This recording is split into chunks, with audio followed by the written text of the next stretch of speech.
It's time for Milberger's Gardening South Texas, live from Milberger's Landscaping and Nursery at 1604 in Bulverde Road. During the next 2 hours, our experts will help you with your gardening questions when you call 210-308-8867. That's 210-308-8867. Or come by Milberger's during the show and have your question answered in person. And now it's time for Milberger's Gardening South Texas on 9:30 a.m. The Answer. And welcome to Milberger's Gardening South Texas on 9:30 a.m. The Answer. Milton Glueck along with Mark Peterson, Dr. Calvin Finch, and we're ready to talk gardening with you. It's a beautiful day here at Milberger, 69 degrees, bright and sunny. It is a wonderful day. You couldn't ask for a better No, day. you really couldn't. It's a little bit of a breeze, so what was the temperature? 69 is what I got. Oh, yes. What do you perfect. think? I think the high today is 75. Maybe? Yeah. Does that sound right? It could be. Okay. I like 69. So come on by and be a part of the show.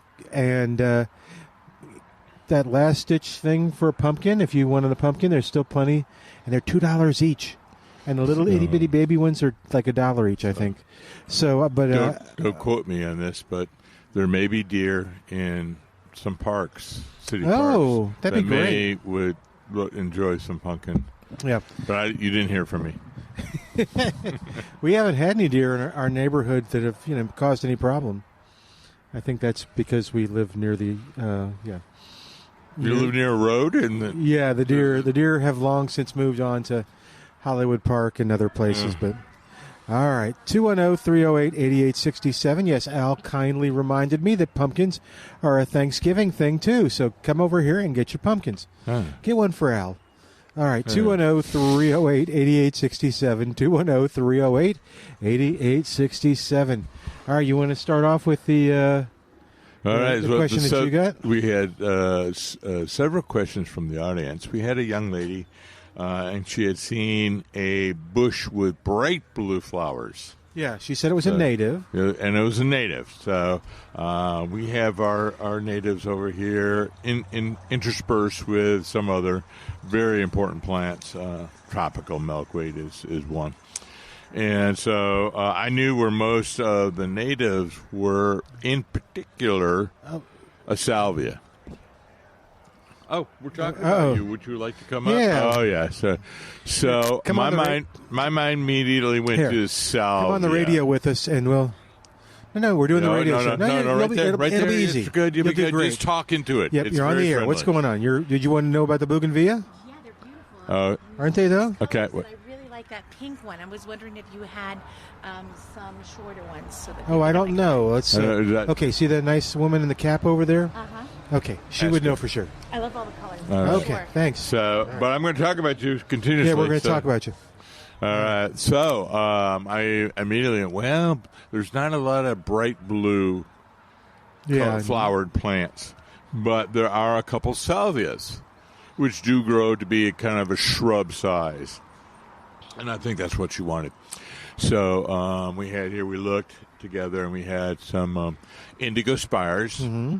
Indigo spires is a very prolific flowering plant. It does get a little big. Yeah. And so they have crossbred that with several other, with Salvia farinaceae, which is a native. And then they have made mystic spires. That's right. We were talking about earlier that in the summer. And there's a newer one, which I can't remember, which actually sold out in 2 days. An improvement on the mystic spires. But there was also another parent, which is the black. There's a parent called Black and Blue, and I think that's the one she was looking at. It has a very intense blue flower with kind of a dark blue stem, hence the name Black and Blue. And or grand salvia, that's another name. Ooh, I like that too. So we found one remaining one. Oh my of gosh! The really? Black and Blue, and she picked up indigo spires. So I think she'll be very happy with that. But there are very few blue flowered plants. The mist flower is one. Blue plumbago is another. But not a lot.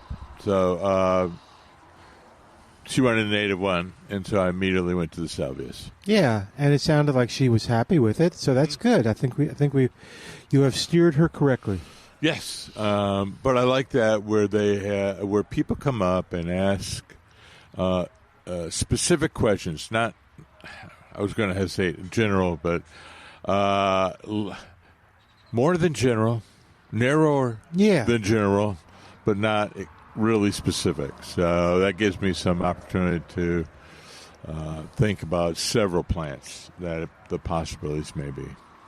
And I had tried to help. Was it helpful to ask her what the flowers look like? Because I thought, okay, is blue plumbago? No. You exactly went, and that's the way I was going to go as well. So you just beat me to the punch. So we're asking whether the flowers were kind of we call umbusal, kind of a dome-shaped thing, I went to pom-pom, or a little cone, a little. What'd you call them? I called them pom-pom. The tubular ones. Tubular is the word, and so I said tubular. So she said, "Oh, tubular," and that narrowed it down. Right to some of these larger salvias, the indigo spires and the black and blue. So those are perennials. Yes. And if she plants them now, will they kind of hunker down until spring? Well, they'll have a few flowers until maybe December, and then and then they'll start hunkering down. And we always encourage everyone not to prune. Oh, not to prune. Not to prune until the last week of February. Oh, wow. You may prune anytime once the first freeze or freezes come through.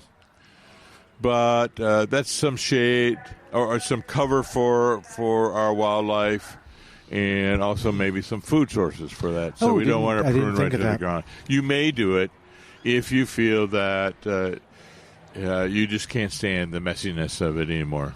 And Calvin likes to help out the low-flying birds. What is it? So I was just talking about until salvia and perennials. He's suggesting not to prune until February. And I said that you didn't want to hurt the low-flying birds. Oh, yeah. It's always a real advantage to the birds, especially now, because we don't have any. Well, I was going to say we don't have excess foliage because of the drought, but it's fair. Yeah. I was going to say it's moderate. It's not as bad as last year for sure. It's moderate. It could be more, but it's sufficient. That was an interesting experience. Okay. Do you want to hear about it? I don't know. I'm scared. How long before the break? The words "interesting experience" with that little tone in your voice seemed to indicate that. Well, for the radio audience, we had recommended a product that, in fact, we listed 3 products that Mark and I have used to control those lawn termites, which are relatively easy to kill, and their damage is minor. It just eats up. They just eat all the foliage, and they go away after a while. Yeah, really? Cold weather they don't like either. Yeah. But I got halfway in there, and then a customer intercepted and half heard the conversation, and she said, "Oh, another customer." He thought we were talking about deer instead of termites. Oh. And so he was. Small amounts of vitamin P. He injected at a very high velocity. Then he decided he was looking for a Medina product, and so we had quite a. Finally, she found we got her one of those products. The 3 products. What did we recommend? We recommended malathion is the one I've used, and it works very effectively. This spray, 7. Yeah. The old 7 for sure worked. I suspect the new 7. I think you listed this new 7. I like the Carbaryl products. That's on my list. It's fairly safe.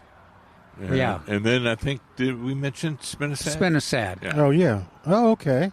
So So that was it turned into a simple recommendation, turned into a pretty complex discussion. And so I kind of followed her all the way to make sure that she good. That was she nice. got it out. but that was interesting. Another thing we started on. So how do you know if you have lawn termites? Do Well, you see them? they're relatively easy to identify because they make these little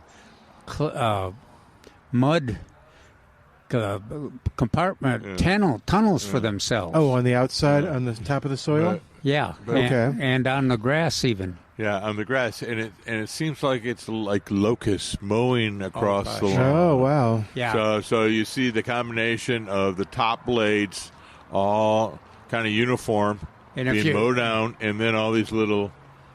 And then if little you've got a tubes. big field, they just move across like it's an army moving across. And as Mark says, they're relatively the damage. They just eat the tops. Oh, okay. The Oh, plant. just the But which probably so grow back. she was not. It's called mowing. Yeah, she did not want them affect on her lawn. She wanted the lawn to be More pristine. left alone. Yeah. Yeah. Well, or I mean, that could, Oh. if you don't know that they're benign, No, yeah. could be really scary. Well, they're kind of not attractive either. That muddy or those tunnels. The tunnels are. Yeah, Okay. they're not scattered. They're pretty uniform across. Yeah, those just like a straight line in some places, big waves. Hey, Milberger's got some new plants that I've been looking for and waiting for. Ooh, what? No. What? No. Pittosporum. Hey, all right. And it's the full size Pittosporum. Not the dwarf. They had the miniature and the ones that had the different colored leaves. Yeah. So that's always been. We were talking about, Calvin and I were talking about it yesterday as we were leaving. And that is an old-fashioned shade shrub.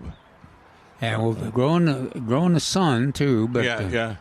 That's why I hesitate a little bit on the shade part. Yeah, it can do sun. And it's drought tolerant. Okay. Now I don't think it's deer proof though, so you got to be careful about that. But the thing I Google like it. about it, I have one that I really like. They bloom for about 3 weeks in the spring, and they have a very fragrant bloom, and of course they're very drought tolerant, attractive, kind of a relatively disciplined grower. But they make a nice addition. I had one relatively large one, and then I planted 2 new ones from Milberger's to make a. We talk a lot about how this is one of those classics that plant 3 together. They really look nice. Yeah. But anyway, they're available here now. Yeah. And they're calling them green pittosporum. Okay. Oh, I see those. Yeah. And they say they get 10 feet tall and 10 feet wide. Yeah. But mine is just what's about So you want to hear what 8 by 8? what Google says? Sure. It's interesting. I got 2 different answers. The Google did not help. Just telling you. Pittosporum is, quote, generally not deer resistant, as deer frequently browse it, That's right. particularly its flowers, buds, and tender new growth. Yes. However, varieties like, what is that one? I got variegated Mojo and CNI 3. Well, the variegated is the one with the Is that the green? bicolored leaves. And Okay. that's quite often what It says people get. are sometimes described as deer resistance, though they can depend on local deer. They may depend on local deer population and plant overall health. Oh, that's interesting. The healthier, the more resistant, or vice versa. Well, Mark and I are really Doesn't make pretty a difference? cautious on the deer because it can make a difference which neighborhood you're in. Yeah, I know. But if they're not on the major list, or if we haven't had an experience with them surviving, it's best to be cautious. And that would be good for someone to call in. If you've got pittosporum and you live in deer country, let's hear your story about whether you've had luck with them or whether you live in deer country and no longer have pittosporum because the deer ate them all. We want to hear about that too. Now, one of the things that I like about them, we like these fall asters. Mm-hmm. And then we have fewer than we did yesterday. And then what is the other one that blooms right after the fall asters? We talk about it. The mint marigold. The mint marigold. Copper Canyon daisy and Mexican mint marigold. Yeah, they're both the same genus. But the thing I like about the fall aster, the mint marigold, and these green pittosporum are that those blooms, they're only there for like 3 weeks out of the year, but they're just pretty spectacular, and they kind of temporarily perk up the landscape and can't change it. You change what you see, what you smell. Now, and the fall asters and the pittosporum are probably not deer proof, but the help me on the name again. The one with the yellow flower. Mexican mint marigold. Yeah, the mint marigold. The deer do not eat that. Yeah, I know. Oh, good. It smells like licorice, too. Yes. Oh, is that good or bad? Good. Oh, good. Okay. What's the rule? It's a potent fragrance. Smelly, stinky, and sticky, fuzzy, thorny. Oh, okay. That's the deer proof. Those were the four dwarfs who didn't make the cut. Prickly. Yeah. They live down the street. Prickly was a close cousin to Grumpy. Yeah. Nice. Now they did fall out of favor for one reason. We had pittosporum. Pittosporum, okay. Yes. We had years where we had several years of freezes. And some were more severe than others. And they took it on chin. The dwarfs especially. Yes. Thank you. Yes. The dwarf especially. So we won't mention its name, Wheeler's dwarf. But that tended to be real sensitive to freezes. Yeah, and I never had any problem with freezes on the full size. Do they come back or... No, they freeze down and so the big ones, individual branches would freeze, and sometime deforming the whole plant. Oh, okay. But the dwarf ones froze out completely. And sometimes the freeze damage would not occur until later, like in the spring, the gardener would say, "What in the world is causing?" Oh, how interesting! Why is the wood all sunken? They expect it to be. Yeah. We've had that before with the drought, and then people notice it in the fall. Yeah. And it's like, what's happening? And they assume it's in the fall rather than damage that was done earlier in the year. That's interesting, Calvin. Well, I thought Mark was going to talk about that in terms of the pittosporum. Kind of lost some favor. Kind of in the same league with the Nandina. Kind of overused for a while. And so not a native, so a lot of gardeners kind of got maybe tired of it or felt that they would like to try something else. Yeah, it's evergreen. Yeah, Indian hawthorn fell into this category. Oh gosh, too. Yeah, that's true. So all three of those kind of fell out of favor, and they began looking for other stuff. I in certain places, I love it. In older neighborhoods, the pittosporum is just beautiful and does an excellent job. Yeah. Mm-hmm. With a little bit of shade or a little bit of protection from western sun, early morning sun. So it does an excellent job. I want you to channel Paul Cox for a second. Where might you be able to see some good examples of them? This would be in Monte Vista. In Monte Vista? Yeah, Monte Vista and then Southtown. Okay. Dream Hill Estates. Yes. That's another good old one. Neighborhoods. Old neighborhoods. Your old neighborhood north of San Pedro. Yeah, there was Monte Vista and then Alta Vista. Yeah. Okay, and what am I looking for? This will be fun. I'll go on. Looking for a lot of times the variegated ones are easier to see. Okay. So you're looking for these variegated shrubs about 4 to 6 feet tall and about 4 to 6 feet wide. Most of them, the really good ones that have been maintained, are about 4 to 5 feet wide and tall. Okay, I remember we had the Indian hawthorn, and it just gorgeous, and it just seemed to go on forever. Yeah. We had to hedge it. And Yeah. stuff. If you got it, But Indian hawthorn, if you we had do. it in the right place, plenty of air movement and everything. Mm-hmm. Okay. Sun, she liked full sun. Yeah. They did fine. It's just that we kind I of think if got the it was facing south too. overuse them. Yeah. I really like the as you can tell the regular pittosporum, the green. I like the green too. Yeah, but I don't much care for the. Well, it's not the same league in terms of There you variegated. go. Yeah. So it's so good. The variegated is so good. A lot of people love variegation. I do not. I like the solid green. Okay. Hey, let's goes with a lot of So hold things. your thought. Where are you going next? Because we got to take a break, and I'll remind you. You're going to keep. Did you want to keep talking about the pittosporum? Well, no, we can. Yeah, No. It's up to you. Okay. We'll see what we do. All right. Well, stay tuned. We want to hear about your pittosporum and if you've got deer in your neighborhood. So 210-308-8867. More of Milberger's Gardening South Texas coming up right after this on 9:30 a.m. The Answer.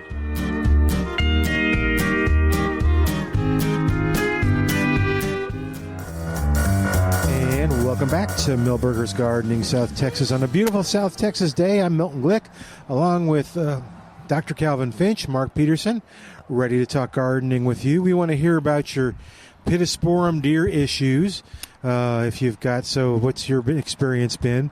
And then we're going to go back to Calvin to talk some more about it. I will tell you, Alcario, 2 people apparently heard me talking about you, and you convinced them to buy pumpkins, because we've seen 2 big baskets of pumpkins go out of the nursery, probably with about 5, 6, 7 pumpkins on them. They went crazy. And these are big, nice-looking pumpkins still. So I'm sure that they decided they wanted to get them for fall decoration. Way to go, Al. All right, yes, sir? Well, we were talking about the pittosporum. Yes, sir. And as the listeners can tell, I'm real excited about that they're the plants that are available here now at Milberger's. But one of the topics that Mark and I talk about a lot is mostly about shade trees. It's recommended, because of our soil situation and how hard it is to dig the holes for the plants, that you go ahead and dig the planting holes before you purchase the plants. So And now I did not follow that rule, and I think these are in maybe number 5s. They're big. Or maybe not. Well, they're bigger than number 3s. Yeah. But the place I planted them is on a slope, and it's only about 8 feet away from a huge live oak, and so I started digging those holes, and I then reverted to our talk about mounding, and the mounds really look nice, but I would still be there digging if I and I would have had to have a pick or something there. So, folks, what we're talking about, folks, on shallow soil, so you don't have to get the ball all the way down. You can get down as far as you can, and then slope the soil up to the ball. Okay. And so they look like little mounds. Okay. Well, and that's one of the definite reasons or motivations to pick recommended varieties of shade trees and shrubs, because I could only get I had about 3 or 4 inches above where I would have normally put them, but I mounded and they look good, and I'm real confident with a plant like pittosporum or any of those that recommend and fit into our landscapes in our limited soil, that they'll survive fine. because in that mounding situation. Yeah, But I've heard us talk about mounding too for other plants as well. So in a minute, I'll jump and ask what plants can take that mounding, and what can they all the good trees and shrubs take it, or well, I'll let you finish. I'm sorry. a lot of them can. We experiment. So a lot of times we don't know if they're going to be able to take it, and then we say, well, don't have much choice. I've got to get that. I've already purchased that plant, and I've got to get it in place. Yeah. And so we mounded, and I think the record is pretty good on them, especially if you're very conscientious in that water, like Mark's watering program. They do have 3, 2, 1. Get a lot of water attention. You soak the hole before you put the plant in, and then you do the mounding, and then you water afterwards, and then you just are real conscious of how often you have to water them, the plants, especially if they're mounded and they're on, like mine are on. Does the mounding change your 3, 2, 1? No. It's just actually it enhances it because you're more likely to create a little water bowl, so that will hold the water. Gotcha. So you probably don't have to water as much. You're just staying with the frequency. Okay. That's interesting. Mm-hmm. So pittosporum, yes, for mounding. As a general rule, a lot of the native plants will be able to handle that because they'll be able to exploit that shallow soil better than non-native plants. Now, I've heard the mounding story with crepe myrtles. Does that work with crepe myrtles? Actually, it does work pretty well with most crepe myrtles. Now, crepe myrtles sometimes they'll be planted though in a really tough soil that's compacted soil, and it's better. You want to get them. You want to get them as deep as possible without being too deep. But the mounding has to be. You have to be careful enough about it that you've got an area where you can collect that water that we're talking about. But they work pretty well. And then almost every one of our shade trees that we recommend will survive. That situation. That's interesting. All right, cool. But one final word is we're not talking about these volcanoes around the trees. No, we're just talking about it sloping up to the ball itself and a little bit of the side to catch the water. Now, are you going to cover the root flare? No. Okay. You never cover the root flare. Well, that's what I wasn't sure of. Okay, so the root flare will still be there. Well, on some shrubs, there won't be much of a root flare. But on the trees, on the oak trees are probably the example that really have the flare. You never want to put soil on top of the root. Okay. Against the trunk. Yeah. Oh, okay. So rather we'll do the mulch on top of the root ball rather than soil. Gotcha. And when you're talking about a mounding effect, it's around the edge and then goes back. It's a long slope. Yeah. Okay. We need to find pictures of it online. Okay. All right. 210-308-8867 is our number. 210-308-8867. Yes, sir. Well, you know what else we had quite a response from? The birding article. Oh, good. They put it in some of the social networking, I guess. I've found it on my phone, and then and of course, we talked about this before too. Next to gardening, the bird appreciation is really high on the list. Yeah, no, it's second to only to gardening. Closely related. I mean, the two together are closely related. That's why we talked about leaving the freeze-killed tops of shrubs and things as long as you can to support the birds. A lot of gardeners want it neater, and if you can't tolerate that's okay. Go ahead, but if you can, the birds use it for cover. They use it for finding insects, and some even there's remnants of acorns and everything else in those areas for the if you don't cut them too early. But what generally, Mark, what do we say? February is we said last week of February, first week in March, depending on the weather or how the winter has been. But as Calvin said, try not to do any kind of pruning before then, although it's not against the law. There is no law. But it is beneficial for all of our wildlife. Yeah, I was going to say there's no harm, it sounds like. There's no benefit to you to doing it, and there is a benefit to the birds and to the wildlife. I mean, the only benefit to you is that if you find it distasteful or you don't like the dead look. Just some gardeners are into kind of a meticulous golf course kind of look. Or Versailles.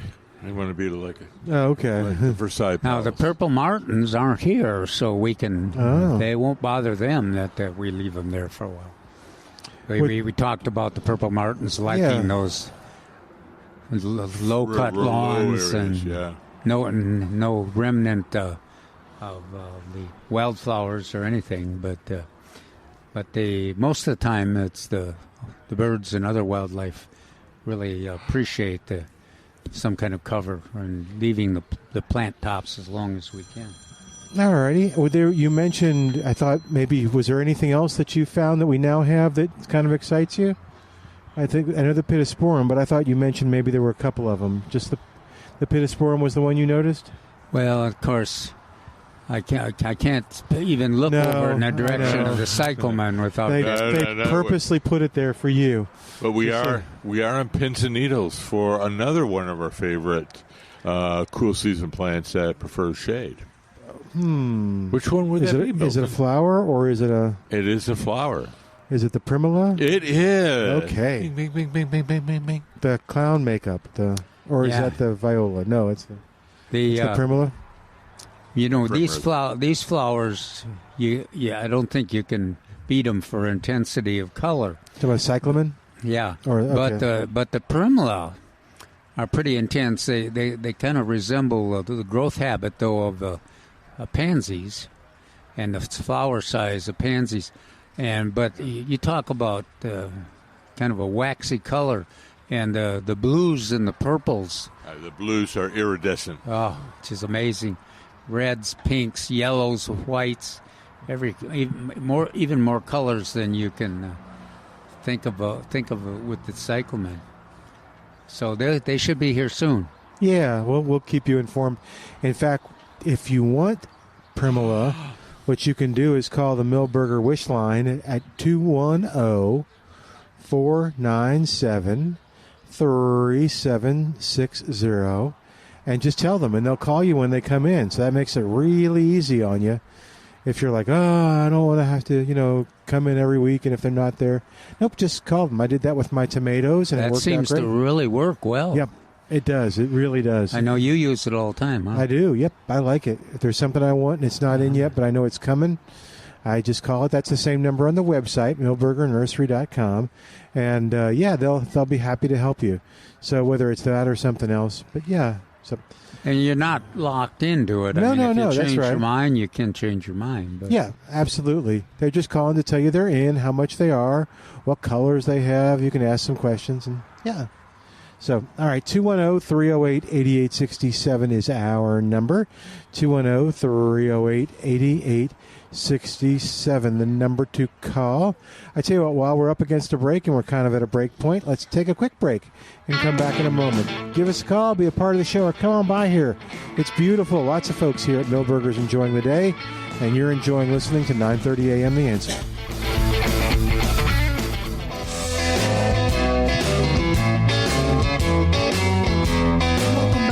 Milberger's Gardening, South Texas, on 9:30 a.m. The Answer.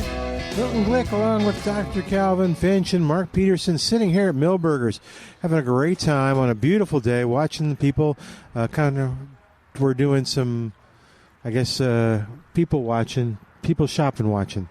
But yeah, then you mentioned the snapdragons are getting gobbled up, which is partly because they're on sale and partly because they're great plants. Oh gosh, yeah, the color is just Yeah, those yellows and the reds and the The dark red over there. And if you vary over the colors are almost as intense for the stalks, but what you got there is, in addition, is the fragrance too. They're just amazing how that strong fragrance, and it works in your garden too, or in your, but if you have containers close to your doors, that's be a nice. wonderful one to use. Yeah, mornings they do all right in morning sun. They like full sun, but they can get by pretty well on morning sun if you one side of the house or the other. Wow! Yeah, what a load! Oh my goodness! Yep. Wow! She must have been an engineer to load that.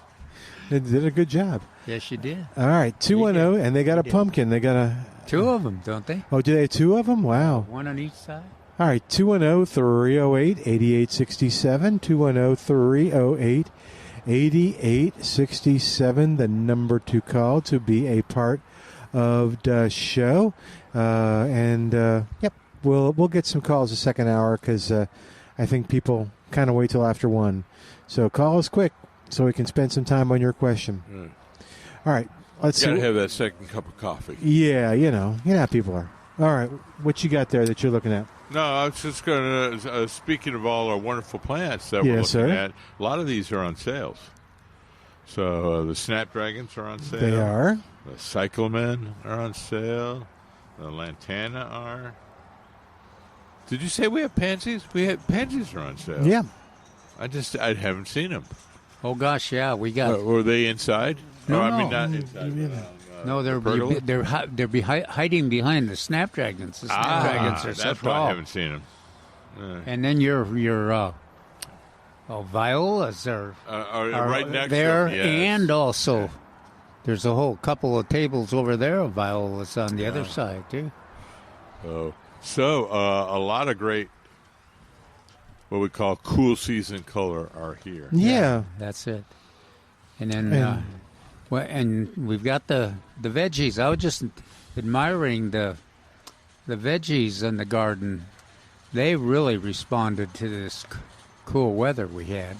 And if you got your BT on the cover, it's ready. Ready. Because they've the cabbage loopers butterflies have been flying around them and have laid eggs, and so you see any damage, and then you want to get it onto the plants, and they'll consume, the cabbage loopers will consume continue to eat some of the plant, but they'll also consume the BT product, and then they'll quit eating and pass away. Yes, it's a lovely for a while. thing. They'll be back. Oh, okay. The BT kind of liquefies their stomach, and it's great. But I was just going to say the little looper. It's a nondescript little white or pale white moth, and so. And one of the good news things. So it's like, oh, look at that pretty little thing. Yeah, and it's like, no, that pretty little thing came from a voracious caterpillar. Well, and it's the whole BT process is pretty remarkable. It's an organic product, of course, derived from bacteria. Yeah. And the fact that you have the caterpillar has to consume the BT on the foliage, with the foliage, kind of limits any damage to other butterfly species. Doesn't, because nobody else. There's no monarch going to fall on cabbage or broccoli, or the fritillaries or the queens or any of those. So you can go ahead and then it does not last. I was going to say for a couple weeks. It has to be fresh, and so old BT is not very useful. So do you put a schedule kind of up for yourself every 2 weeks to spray, or? Well, you could do that, but it's maybe easier or more efficient if you just wait until you see any. Okay, any caterpillars? Okay. Early in the morning, with your cup of coffee, wander through all your vegetables and check underneath the leaves, see if you have these little pale pale green. Oh, and what did we decide, Mark, was a good addition to when you spray BT products? The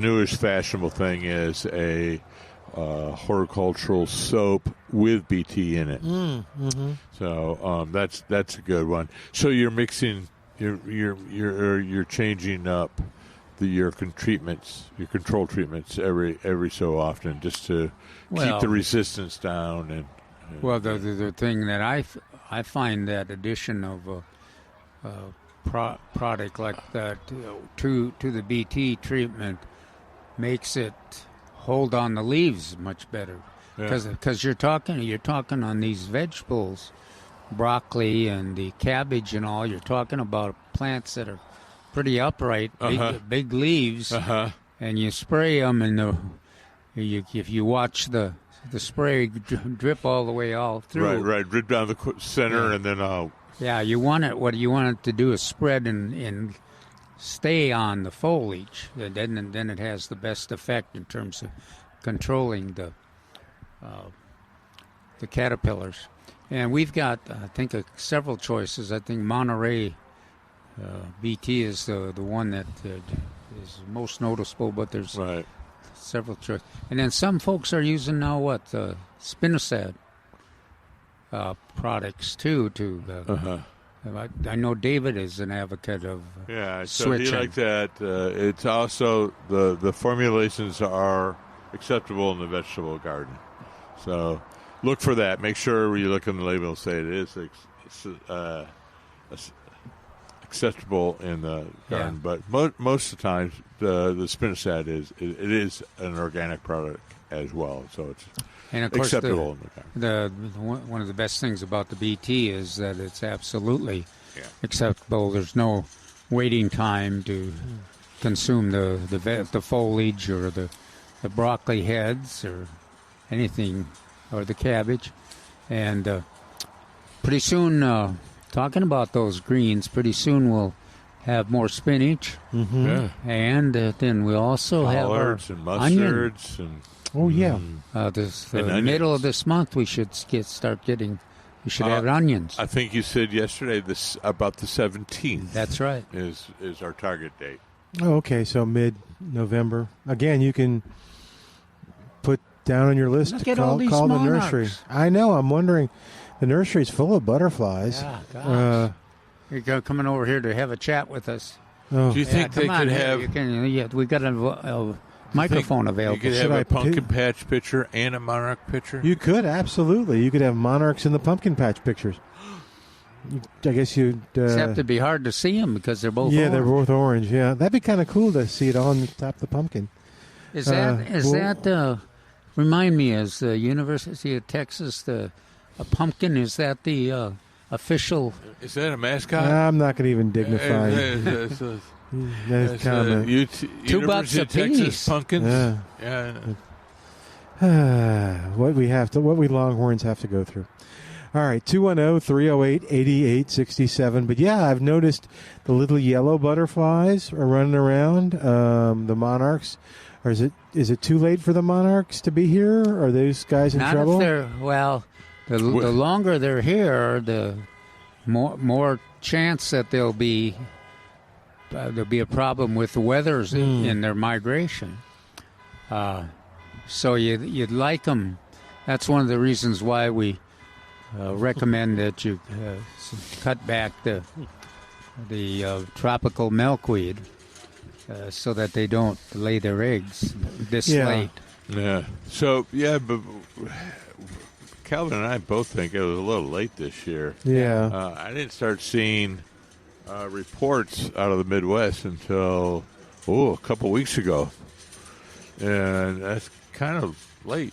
Usually we think we see it the latter part of September and first part of October. Well, the monarchs are so independent. They seem to, if the weather's good, they're just going to hang out in Michigan and the Minnesota. weather was good. Yeah. Almost too good. It was too droughty. And so they're just hanging out, All enjoying the sun. Let's talk to Ernest now on 210-308-8867. Ernest, welcome to Millburgers Gardening, South Texas. How you doing today? Ernest, you there? Did we lose Ernest? I don't hear. There you Ernest. are. Hi, Ernest. Uh-oh. Ernest can't hear us. We can't hear Ernest. Okay. Ernest, talk to us. We can hear you. We could a minute ago. Okay. Al's going to fix this so we can make sure we hear you. So 210-308-8867. 210-308-8867, the number to call. Ernest, give us a call back, man. We lost you. I'm not sure what happened. But, yeah, he had a question about chili patine. Huh. Mine are going crazy. Gangbusters? Yeah, they really are. There's one that's they've kind of gone from yellow to orange. I guess that's kind of the end of it. But the other one, you got to kind of admire them. This one especially because it grew up under a terracotta planter that had the little hole in the bottom, and it found its way out of that, and it's huge now.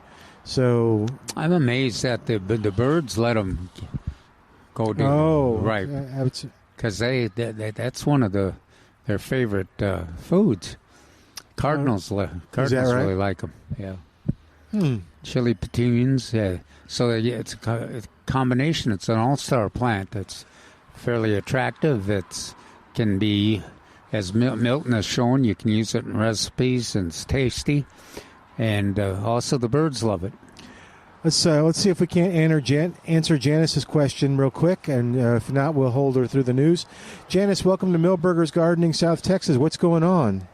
Well, as Mark knows, I have a lot of wooddelia out in my front yard under the trees, and it's been there for 20 years. It's always done well, and this year it's dying back, and it's all white, and I assume that's powdery mildew.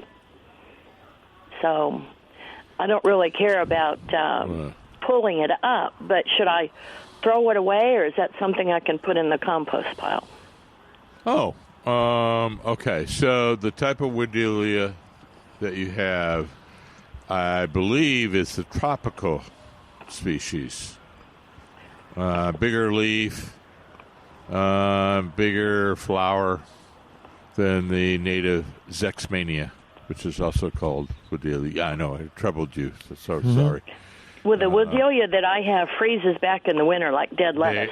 There you go. That's why I was pretty sure it was the tropical one.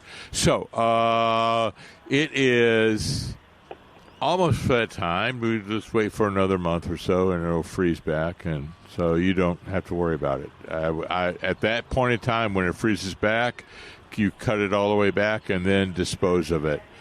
I don't know if I'd put it in the compost pile. It's probably going to be pretty safe, but I would just maybe dispose of it. What's the problem? What would be the issue? Oh, I do think it is powdery mildew on that site. That wooddelia is shady.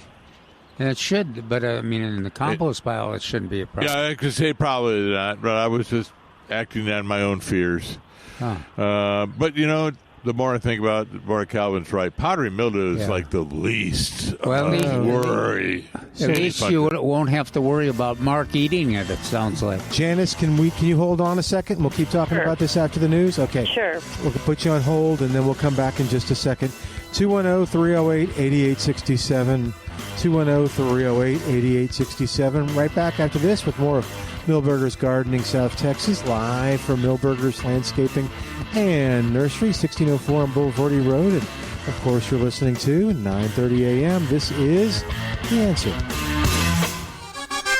We're back with Milberger's Gardening South Texas, live from Milberger's Landscaping and Nursery at 1604 in Bulverde Road. Come out to visit or call us at 210-308-8867. That's 210-308-8867. And now back to Milberger's Gardening South Texas on 930 AM The Answer. And welcome back to Milberger's Gardening South Texas on 930 AM The Answer. Janice is up first and then Ernest right after that. So 210-308-8867. Janice, let's continue to help you. What's going on? Well, when I said powdery mildew, I'm only guessing that's what it is. Well, what else would give kind of a faint baby powder sprinkle look to the green in that bed? There's powdery or downy mildew, but having thought about it over the news, I think Calvin's right. Powdery mildew is like the wimpiest fungi out there, and I wouldn't have any worry about putting it in the compost pile. Well, tell me this. In that same bed, there is ardesia, which looks beautiful, a few stray Mexican petunia, dwarf petunias that are in there, lantana, and some oak sprouts from the trees. Nothing else has it, just the woodillas. So what is the cause of that? Where did it come from? It's in the air. It's everywhere. In the. I mean, it's the one of the wimpiest fungi, but it's also one of the most airborne fungi. So it could be in the air or in the soil, and just the conditions were right. So woodillia likes to be. It will grow in the shade. And I've seen it various places in Alamo Heights in the shade, but it would prefer to be sun. And so I think maybe just the conditions were right for that this year. So not affecting any of the other plants that are sprinkled in there with it? No. The other ones I've never heard of it. But well, and you probably, every plant probably has a susceptibility. And some of them have no susceptibility, but most of them will, if the conditions were perfect for the powdery mildew, they would get it. I mean, it's just like fruit trees at the end of their growing cycle, and crepe myrtles, and everybody has a different vulnerability to it. And I implied it. I said for this plant. At this year, so the conditions were just perfect for that plant at that time on that side of the island. So, so you don't think it's going to come back next spring when the woodillia grows back? No, it may not be. The conditions may not be right for that fungi to occur. Thank you, Janice. Thanks a lot, guys. Bye-bye. Thank you. Bye-bye. Ernest is on the line. Ernest, sorry we lost you a minute ago, but let's see if we can't help you now. What's going on, Ernest? All right. Trying to get some chili patines started for next year. I bought a pound of red peppers from a lady that she had put in the freezer. Will that affect the germination of them? Oh, the seeds. The fact that they were in the freezer? Yeah. Yeah. Okay. Well, we're both looking at each other and going, well, I would guess. Now, just in the refrigerator, they wouldn't, but in the freezer. Yeah, that's what we're thinking about. Yeah. So you may get some germination. But I certainly think that you would never get all germination from all of those seeds. So I think the freezer would have limited the germination for some of this. And we hesitate because they talk about seeds that have been frozen in the Arctic for 2,000 years, and then they get them and germinate them. So some seeds obviously survive that freezing, but most of them would be affected by it and reduce the ability to germinate. Okay. The next question would be, how do you process the pepper itself? Then, say for instance, I go pick them and they're red. Should I let them dry first, or should I just go ahead and work them and get the seed out and treat the seed and plant them? Then use a saltpeter or something like that on them and go that route. Or what y'all's ideal on the best way to germinate these things? They're pretty hard to do, seems like. Yeah, no, if they're red, I suspect that they've reached maturity. A little. So what shape are they? Are they bananas? There's a little round Texas birds seed. Now, I think Milton is maybe our expert on it, but I just cut them. I cut them out and scrape the seed out and put it in an envelope until I'm ready to plant it. So I would mash them and try to get the seed. So mash them and then get the pulp away, and the seed will remain. How exactly do that? Well, I think trial by error. You could probably use a colander, a really fine mesh colander, to get some of those out. And then, just like Milton, we always tell Milton, dry the seed. Mm-hmm. Dry the seed. So paper towels. I wouldn't use any kind of artificial means. Maybe a light, but find a nice place where it's airy and you dry them, and then just package them up for next year. And then early spring, when the ground is warm, go ahead. And I've just used the guide as when the other peppers are in the ground, you can put your chili patine in the ground. Yeah. Probably could do it earlier, but that would be a good guide. I'm going to go ahead and start these in November toward the end of the month, and on the inside of the greenhouse with heat mats and lights, and because I want to try to get them big to start with in the spring. Yeah, so that's what I said. You can do it earlier if you have the right equipment. Are they patines? Yeah. Yes, sir. So, but when would you plant those tiny little seeds into the ground? Well, if he's going to put on the mats in the greenhouse, that'd be the way to do it to get them going. Okay. Yeah. Now, patines are you may not even have to get the seeds away from them. I don't know. I'm just like being really careful on that one. Just like I said, if I was going to do it, that's probably the way I would do it, with some kind of beneficial help with a growing mat. Now, last year I purchased some from a person, and I don't know where they had gotten them, but it looked like they had put the whole seed pod in, and they would be like about 10 in the little pots. Oh my goodness! Yeah. Wow, there are that many in those little guys. Well, they are. The seeds are very tiny. Okay.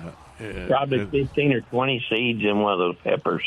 Yeah. Yeah, I can do all that. I'm just trying to figure out the best ways to do this. What kind of germination success did you have last year? Not very good, probably 25%. Okay, well if you got 20 seeds in one plant and you get 25%, that's a lot of peppers germinating. But I was just thinking that on a chili patine, that might be the easiest way to get them, because they have a tendency to germinate everywhere. Well, they do actually go through the bird, but it seems how did you know that's what I was thinking right now? I was thinking the same thing. But, that's why they use, some of the guys I understand are using saltpeter to do it, with the potassium nitrate, isn't it? Yes, it is. I wanted to ask you, so what was the thought behind that? I'd never heard of that before. Yeah. But you see it on the web a lot, that they're using it to treat it. And I was trying to figure out the formula. It looks like they're using like 2 tablespoons to a gallon of water, and let them set for 4 or 5 hours, and then planting them. And that breaks down that outer coating on that. Wow. Well, I would do that with some vinegar as well, strong vinegar. I mean, Yeah, so I don't necessarily have to do. I'm just kind of wondering why they would use that. First, I didn't know why they were using it, and two, you just said to break down the shell, or the outside membrane. I think y'all's old buddy there that is not there any longer. He was the one that did a lot of work with these things, if I remember right. He did, but he and I never discussed the reproduction of it. Or we didn't talk about it a lot. Jerry may have gone and said, "You got to consume them to let them go through." That would sound like Jerry. Oh, okay. So you said you're going to wait till November to plant them? No. This month, I'm going to go ahead and do a bunch this month. Some of those that I purchased last year was planted in November. Okay. And he's got a greenhouse, so yeah. Yeah. So that's great. So that's why I was saying I would do it in February. Okay. Yeah. So either it's half dozen one, six of the other. I think you're going to get good germination regardless if you follow all those steps and have the greenhouse. I'm going to go look online for myself with all my little chili patines and see how to do it. That'll be kind of fun. Yeah. Well, do some experiments, because I think you can be relatively successful with a very simple process on chili patines. Mm-hmm. What do you do with all your patines? You think it's not too complicated? Well, mostly the birds eat mine. I know. But directing the bird to... Yeah, that's hard to do. Yeah, right at the right location where you want it. That's the problem. What do you do with them after you get them, Ernest? The plants. The fruit. What do you do with the fruit? Do you dry them? Do you sprinkle them and just eat them? Well, I make hot sauce with mine, but cool. That's what a lot of people use them for. And but then I sell a lot of the plants. A lot of people want them. But it's neat. It's hard to raise them. It's a challenge. Oh, okay. Huh. Well, thank you, sir. I hope we helped you. Thanks Good for calling information. back. Thanks. Yeah, we want to hear your success. Yeah, that's an interesting way of doing it. So I would like to hear about that as well. All right. I'll stop by out there one Sunday and talk to y'all. Oh, we'd like that a lot. Oh, yes. All right. All right. Thank you, Ernest. You take care. That'll be fun. 210-308-8867. 210-308-8867. The peppers that we sell, I'm trying to remember, was Patine one of them? I don't think we have the transplants anymore, or as many of them, because there are certain decorative chili patine with dark leaves, and I forget the name, so Dark Beauty or Midnight Beauty, something like that, which were chili patines that had less chlorophyll and more carotenoid type chlorophyll in their leaves, and so there was like a dark red. Okay. Okay. But you were the one telling us too that they germinate every crack in the cement, and they want to live. Yeah. I mean, so I'm not too worried. I think Ernest will have a very successful crop just by adding a few things, getting the seeds out, drying them out. Now it's a little more demanding if he's trying to raise them for sale. To sale, yeah. But if you're just trying to raise them for filling space or meeting the needs of birds or doing your kind of recipes, then relatively easy to get them to germinate. Should I just put a couple, if I'm going to experiment, a couple in each little container, or just one in per container? Well, I don't think it matters. The one. No, one pod. I'm going to do the pods. Well, you do Let 'em both break down. for Oh. the experiment. Oh, okay. Yeah. Yeah. See which one. Why do two if you can do one and have it be successful? Yeah, no, I just didn't know if it was like some of the other ones that. Talk about using chilipatine. Yeah. There was So a looking great. for recipes. No, there was a great Paul and Mark recipe using chilipatine and vinegar and a little bit of salt or something. That's important, or something. And we'd make hot sauce type thing. A very liquid, like those the hot shot, the Louisiana peppers in that little on tables where you can like just hot shot on the. Yeah. All right, so we were doing that with chilipatines. Unfortunately, neither one of us could remember the recipe after we did it once. Apparently, they cause you to forget things. They're that hot. I think it was during the process of. Well, Milton has done several recipes, and all of them have been tasty. I did. Oh, yeah, I did try to make the sauce that one time. That was kind of cool. So is it Petin, P-E-T-I-N, or Pekin, P-E-Q? I say It's the same Petin. thing? There's several the spellings. Oh, okay. Every spelling. And then the plant breeders will play off those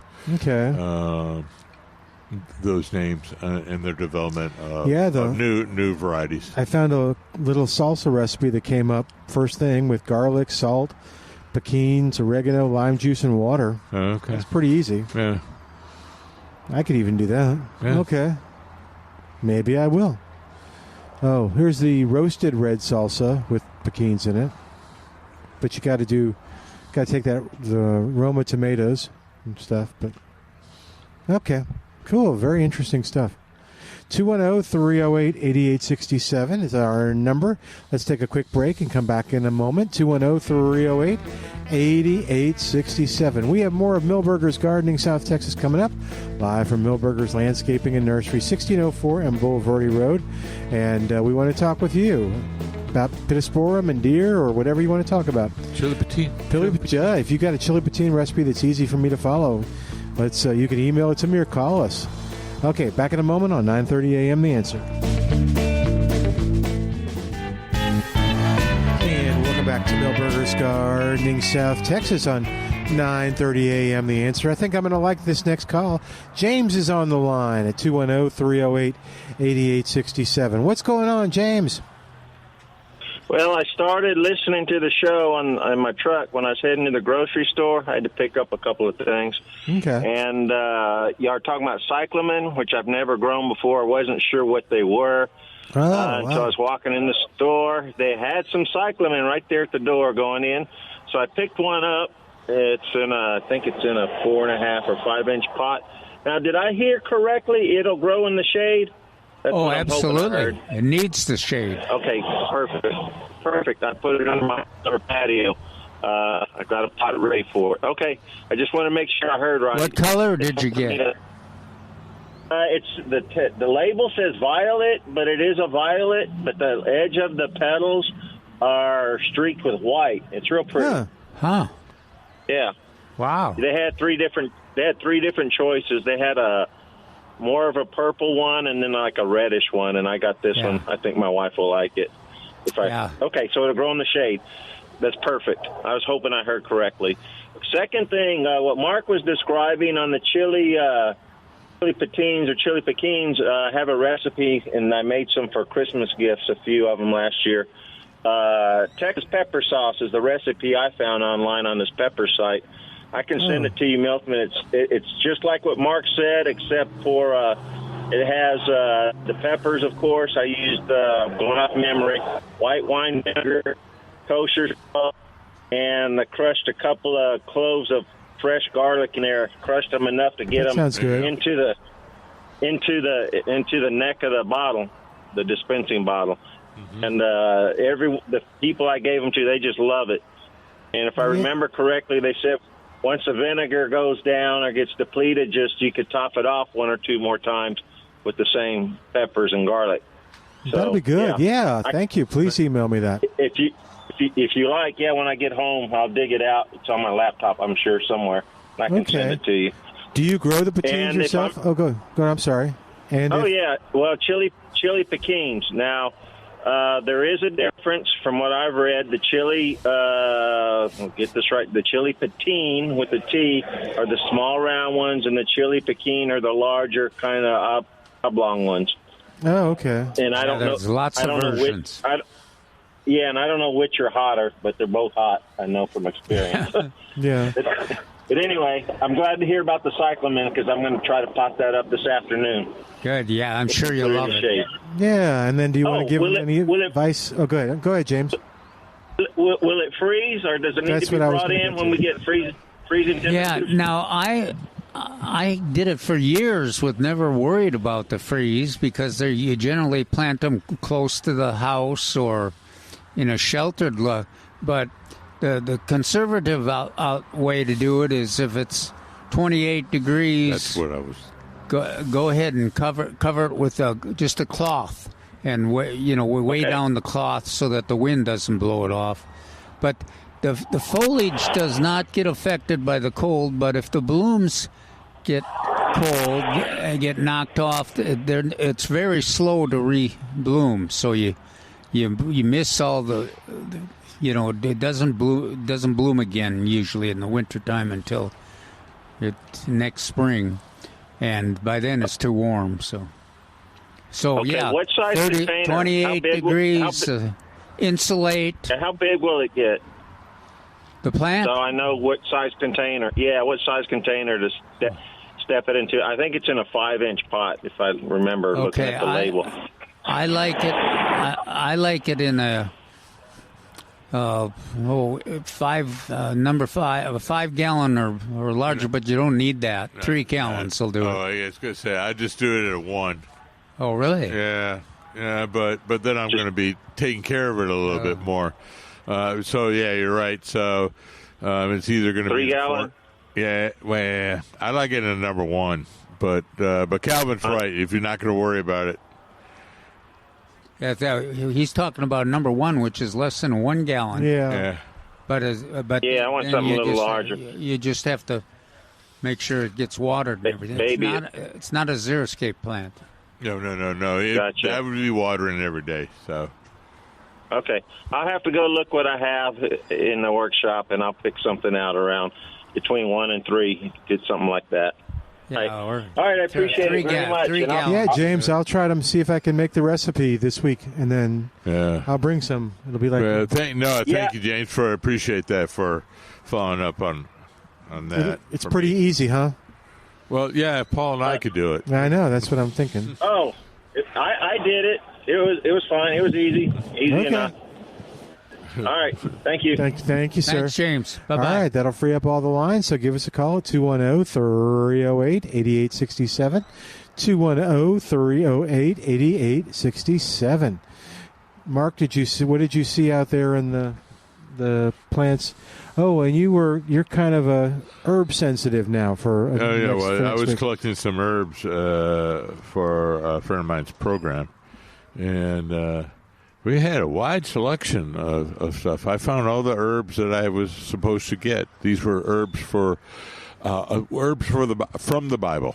Mm-hmm. So I had a list and I had to get some. So we had an extensive list out there of all herbs, both cool season and somewhat warm season herbs out there. I don't want to have any spoiler alerts, but where could they find a list of these biblical herbs? I don't know. You knew about the program, and I was surprised that you knew about. Did you tell me that you knew what the? I thought they were writing an article. Are they doing a program? She's doing a program. Yeah. Oh no, I don't know about the program. Oh, okay. I don't know either. I was going to drop off the herbs today or tomorrow. Okay, but if they Google it. There are several Google sites, and that's what I was using to use for my list on our herb tables. Yeah. So there are several herbs or Google sites that have herbs of the Bible, which they can do. Interesting list. Did you find one that surprised you? Like, that's biblical? I didn't know that. So, no, most of the ones I knew. So, lavender, oregano, marjoram, chili patine, rosemary. No, not chili patine. Rosemary. What else did I have on there? Some sages. Rue. Rue, I guess, is. Okay. She had told me was biblical. And I went, oh, okay. So I included that in my collection of her. I got a tray full of herbs that she's going to give away. Oh, neat. If you have the rue and some of those herbs that Mark's listed, you'd be ready for the black swallowtails, too. Oh, okay. Yeah. So I got a dill, too. I got is that biblical? A fennel. I got a dill and a fennel. So wow. I'm sure. Yeah, you'll for sure. I'm assuming those... those sounded biblical to me, and so I went, oh, yes, for that very reason that Calvin just mentioned, that black swallowtails will be happy. Maybe I should get some dill. Well, you got to be a little careful, too, when you...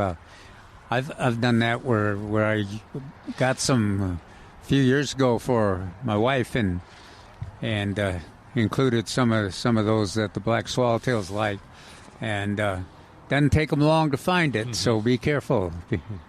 Yeah, put them where you can keep protect them, because they're not. They're just almost as fast as the. Oh, really? Cabbage loopers. Okay. And yeah, you're not going to be able to. I know they're going to eat them. They're not going to chrysalis in there, are they? Are they going to make the chrysalis in the dill too, so that you can kind of watch them? I don't think so. I think they go like next door, but they may have done it on that. But I think they're chewing from the top tower. It seems like to me. Oh. They're just.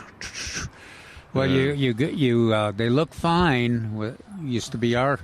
You go check on them and they look fine, and in 2 days they're 17 caterpillars eating the last of the leaves. You know. So what do the black swallowtail caterpillars look like? They look like they don't look like the giant swallowtail. They don't look like bird poop. They look like more like I was thinking the queen butter. Queen exactly, or the monarch, a different type of monarch. Not the antlers, they're but active. the little they move. Okay. Yeah. Well, I remember my experience, which I don't think you exactly liked, but I think we were at Festival of Flowers and somebody gave me a 1-gallon dill or something, and then all of a sudden I noticed it was being eaten up, and so I brought it in with the caterpillars on it, and I watched. There was just one that I saw, and we just kept feeding it dill. More dill? Yeah, more dill, and until it chrysalis. I don't know what the word is, but yeah. And then that's cool though. Yeah, it was very cool to watch it, and then it became a butterfly, and we kind of let its wings get used to it, and then we released it into it was like a born free moment. Huh. Was it? Did it keep saying, "Feed me, Milton"? Feed me, Milton. No, we were feeding it. It was happy. It ate everything we gave it. Anywho, all right, 210-308-8867. I'm eager to see James's recipe. That'll be fun to put together. Speaking of things that are happening, we can talk about Calvin's article a little bit, or before that, we can talk about something drops this Friday. Does something drop, Mark? Are you dropping this Friday? No, I will not be dropping. However, the two Gardening Volunteers of South Texas, GVST, the Go Gardening videos, Season 4 will be wrapping up. And the end of the year will be dropping on the first Friday at approximately noon of the month. Okay. And so we'll be having one at the Botanical Gardens. And hesitating, stall for me. It's a beautiful day here at Millburgers as Mark tries to think of where his... Where the other one was. Is that the one about Millburgers, or is that the one... no? No. Okay, you told me. So people, anticipation for next Friday. No spoilers alert. No spoiler alerts on this. Go to the Go Gardening videos and figure out which one Mark can't think of. Okay. All right. That's you won't be able to see it till Friday, right? Yeah. Yes. Okay. What about Mark? Usually, it's the 1st of November. Mark went on the meetings of events. The GVST will have their monthly meeting, the Essentials of Gardening. Is it the first week of the year? No. First week of the month? No. I didn't think That's so. at third Monday. Third Monday, the okay. First Thursday. Oh, it's the men's. It's the Men's Garden Club. Okay, so it's this and Thursday. that's at the San Antonio Garden Center as well. Both of those will be held at the San Antonio Garden Center, and that's on Funston Place, the corner of Funston and North New Braunfels. I see you're visually looking up the address. Oh, no. Oh, I thought you like were. 555 Funston or something? Yes. Okay. Or maybe slightly different because 555 Funston is the botanical garden. Oh, so whoops. they must Okay. have So it's a slightly different one. Yeah. So It's now, next door. can they go to their websites? Yes, either or. So San Antonio Men's Garden Club, and that will have it. Which, of course, if you're new to the area, it includes men and women. Well, the women actually run it. Forever, yeah. And then the Gardening Volunteers of South Texas, and I think they shorten it to gardeningvolunteers.org. That's it. And you can see the Gardening Essentials show. That's on a Monday, and it lasts from about 12 to 3. And they have generally 2 speakers. Sometimes they have one for the entire event. Okay. I'll go check out and see who they posted. And both of those are, maybe a donation would be appreciated. Certainly, Gardening Volunteers of South Texas rely on donations. Okay. And I don't know if they're doing the sharpening or not this month. I don't know either. I think Ron is on hiatus. I think there's a pause. Yeah. Chalmette Burt is on the line at 210-308-8867. You want to give us some herb suggestions, sir? Yes, these are the ones that I use pretty much daily, and they're biblical. And I want to just say over there is that anywhere I just check for, it's called Bible Ask, in case you want to know. And all kinds of very interesting topics and subjects, and they go directly to the point. It's a lot easier than a concordance. Yeah, which I also have had. So yeah, I know what of you speak, sir. Oh, Bible Ask. Yes. Okay. Bible Ask. Yes, and it's like, all right, anise I use like with baking and stuff like that. Cassia, that's a odd one to use. It's a good flavor. Mm-hmm. And then myrrh. Well, that's good for the teeth. I learned that working in the stables, and the guy was rubbing myrrh on the thoroughbred's teeth. And what he done that for is to protect his gums from all the races, whatever, the stress that they go through. Huh. And then there's cinnamon and cumin. Yep. And then saffron is that one costs unless you can grow. Saffron, yes. So saffron. Unless you can grow the crocus here. It is. It is made from the pollen of crocus, the male stamens, I should say. Oh, okay. Pollen of the male stamens from the crocus, and it's done by hand.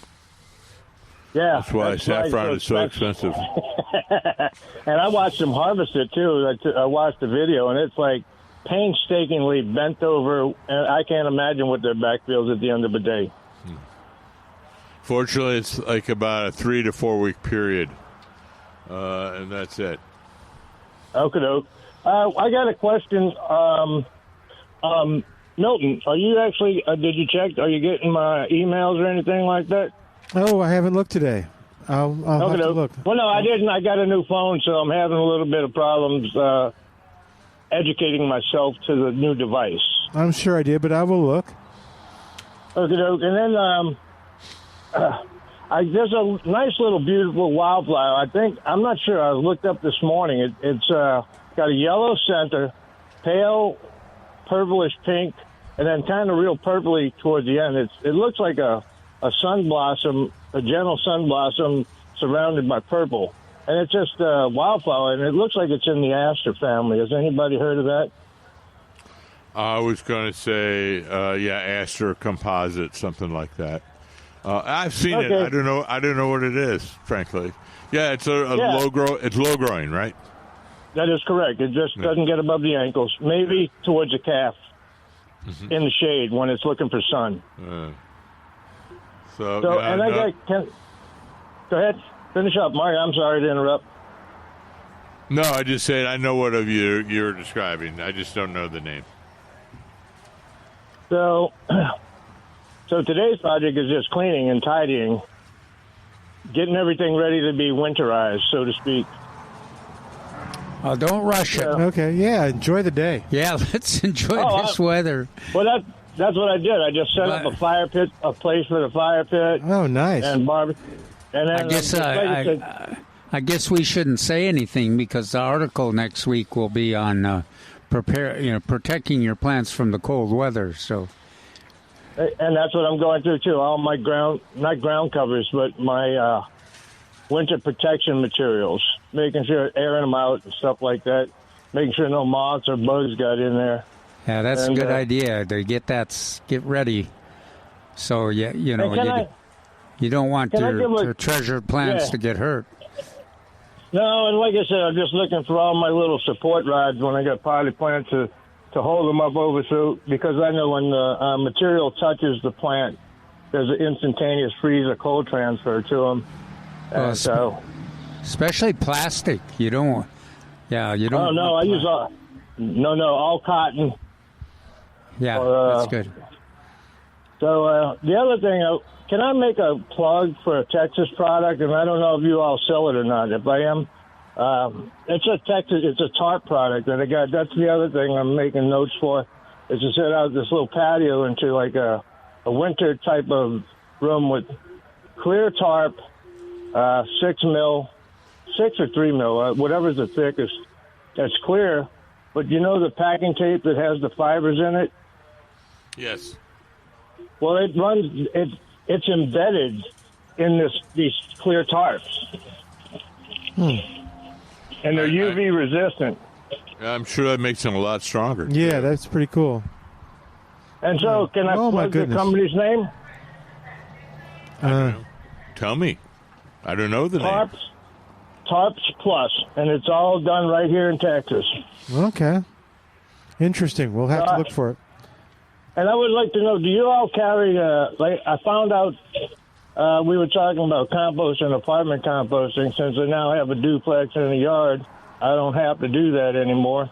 But I did find that Barron's, and everybody knows them, the Metal Pail people, they make a compost, a 30-gallon compost style garbage can that's perforated with holes all the way around. Interesting. All right, sir. Hey, I got to take a break, though. Hey, not a problem. Y'all take care. And thanks. Bye, Bert. Good week. You too. Bye now. Bye, buddy. All right, 210-308-8867 is our number. We're going to take a quick break and come back in a moment on 9:30 a.m. The Answer.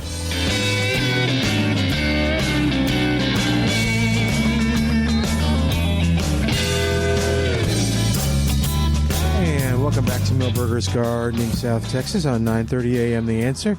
210-308-8867. Thanks, Lulu, for sending that video. I just forwarded it to the guys. That was we were talking about that yesterday on the bone set, the white bone set that somebody had, and she was, Which most gardeners here probably know it as the white mist flower. Oh, okay. Yeah. Yeah, because I wasn't familiar with that bone sip. That's what she called it too. Yeah. That's what she said. 210. What did she say? Bone? No, she said white mist flower. Mist flower, okay. Yeah. 210-308-8867 is our number. Still plenty of time to get a call in real quick. 210-308-8867. And the pumpkins are leaving at $2 each. So if you want a pumpkin, what do you think those people were doing with all those pumpkins? You think they were feeding the deer? Or think they were decorating the yard? I was thinking that maybe they had that they were doing the deer, like 2 a day or something. Oh, and the deer will just break them up and open them up? You don't do anything but just set them out there and the deer do the rest? Well, you could, but if you want them to eat them fast, you could break them. Okay. Or maybe they had some livestock. Oh, okay. That might. Yeah, they might have some pet goats or something too. That's a lot of pumpkins. I have now learned from watching Facebook and the San Antonio Zoo site that hippos love pumpkins. Yeah, and then they were feeding the hippos pumpkins on a video. And then elephants play with them. Yeah. And eventually eat them too. Okay. Mark doesn't want to get in on this discussion. No, I'm listening. I know.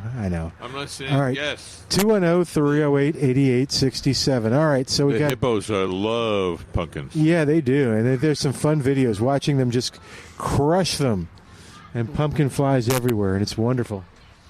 All right, so let's see. So if you have hippos in your neighborhood, you'll want to get some pumpkins.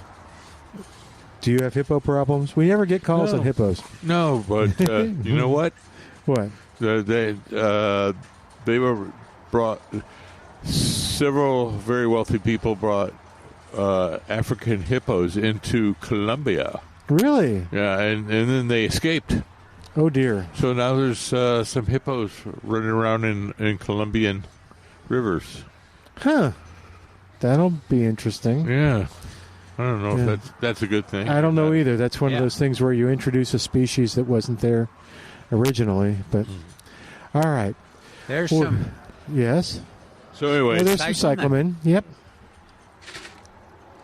Yes, sir. What were you saying? I looked it up though. The white bone set. That's actually Eupatorium, and that's in the aster family, not necessarily in the. Related to the fall aster? Not in the mistflower family. Oh. So, yeah, it's related to the fall aster.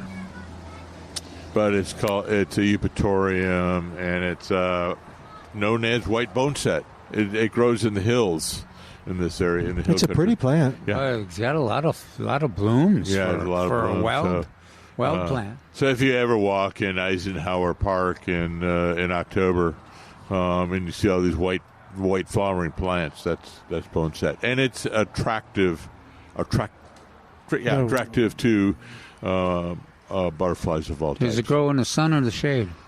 Sun mostly. And when do you normally see it? Like right now? Yeah. Okay, so if we go walk at Hardburger, we might see it. Yeah. Okay. So late September through October to about now. And it gets enough sun in that park. Yeah, in the intersperses between the live oaks and the junipers. I never knew about it. I knew it was an aster. That's all I know. I didn't know what bone set. I know Lulu's photo was loaded with monarchs. Yeah. So that one photo that she had, I think that is a white mistflower from the valley. Okay, I'm trying to see. But if she's listening, she can always correct me. I'm always willing to be corrected. Yeah, the Men's Garden Club, according to this, meets next Thursday, 7 p.m., San Antonio Garden Center. Which, okay, I'm trying to get an address there, but anyway. Yeah, it's on the corner of Funston and North. Yeah, you can't miss it once you get there. But that's just one of the fun things that you can do to extend that love of gardening that you have by going there. So, all right, 210-308-8867. Let's see, what should we wrap up with today as we begin to wrap up the show? Well, a little bit about what Calvin's article was. Okay. And then a little bit of what's on sale. Okay. So what's Calvin's article about? Calvin? It's about feeding the birds. Well, it starts out with the water. Water is one of the easiest ways to meet the needs of the birds and to be able to observe lots of species. We estimated that typical landscape yard in the neighborhood, you'd see 12 to 14 different species in a typical day. If you have bird baths, one or more bird baths, and especially if you have a recirculating pump, and you can get those recirculating pumps on the internet or at your favorite bird supply store. And we have a bubbler in there. I saw it. I thought of you. Yeah, those are really attract the birds. Those migrating birds seem to find those recirculating pumps, and they're inexpensive. And some of them are solar powered. So I think this one was. Cool. It's right on the table. Yeah, is it for sale? Yeah. Oh, cool. Here at Milburgers? Yep, like right in there. Well, that's cool. Yeah. Sorry. Go ahead. I'm sorry. Yeah. And then you can. We talked about the lot of bird feeding options. We talked about sunflower seeds being the most popular. Yeah, it sounded like they would just take care of you if you just wanted to do one thing. Yeah, sunflower seeds would be. Especially if you have one of those steel feeders with a weight sensitive perch, so that you can shut out the squirrels, and even shut out the white-winged doves if you want to, and reduce the amount of sunflower seed that gets produced. Another great thing, the article talks about suet or insect eaters. Mm-hmm. And, in the old days we used to go to the butcher shop, and you just the butchers would give you a big chunk of beet suet, and you'd put it out so that the birds could eat it.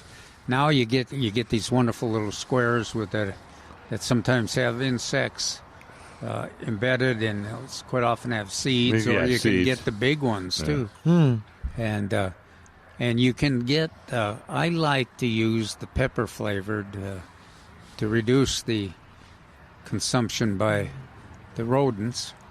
The birds aren't bothered by the pepper flavored, but the squirrels don't like it, so they'll pass up the suet. But gosh, if you got suet out there, you get all the woodpeckers, 3 or 4 different kinds, and the mockingbirds, even some of the warblers and all the wrens. We've got at least 3 different kinds of wrens that you'll This get. is from the suet? Huh? This is from the suet? Or? Yeah, this is the insect. What about the woodpeckers and stuff? Do you get? That's what I. Yeah. Oh, I didn't hear you say that. Okay. Yeah, you'll get some woodpeckers.